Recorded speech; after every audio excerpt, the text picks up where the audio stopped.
नमस्कार बंधुरा आज के बानाबो गीमा शाकेर भाजा। এই গিমা শাকের ভাজা রেসিপিটি গরম ভাতের সঙ্গে যদি থাকে তাহলে আর অন্য কোনো রেসিপি লাগবে না। প্রথমে আমি গিমা শাকটাকে ভালো করে ধুয়ে নিয়েছি।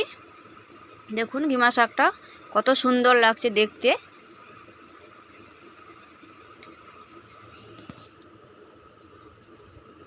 এই গিমা শাকটাকে প্রথমে আমি কড়াইয়ে দিয়ে দিচ্ছি।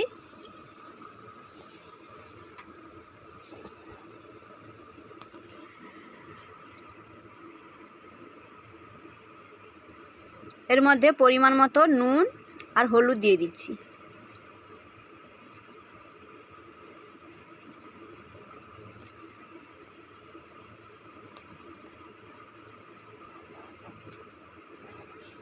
এবার নাড়তে নাড়তে দেখুন সেদ্ধ হয়ে যাবে। গিমা শাকটা কীরকম জল বেরিয়ে আসবে।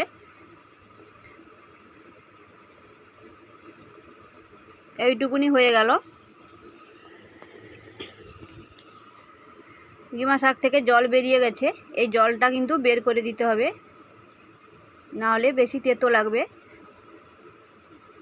এই জন্য এই জলটা আমি বের করে দিব।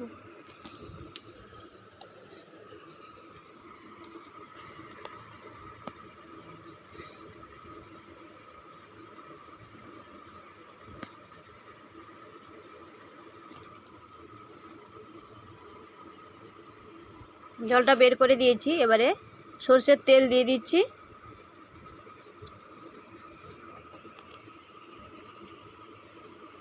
কুচিয়ে রাখা পেঁয়াজ দিয়ে দিচ্ছি।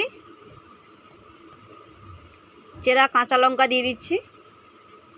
এবারে ভালো করে নাড়িয়ে নিচ্ছি, দিয়ে ভেজে নিচ্ছি। দেখুন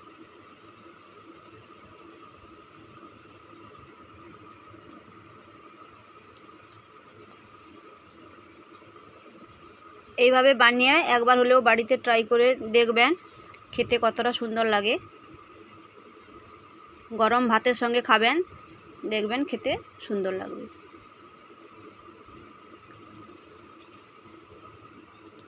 যারা এই ভিডিওটি দেখছেন এখনও সাবস্ক্রাইব করেননি আমার এই চ্যানেলটিকে, দয়া করে সাবস্ক্রাইব করে দিবেন।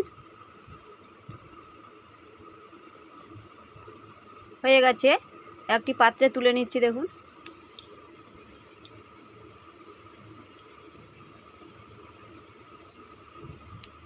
দেখুন দেখতে কতটা সুন্দর লাগছে এই গিমা শাকের ভাজাটা।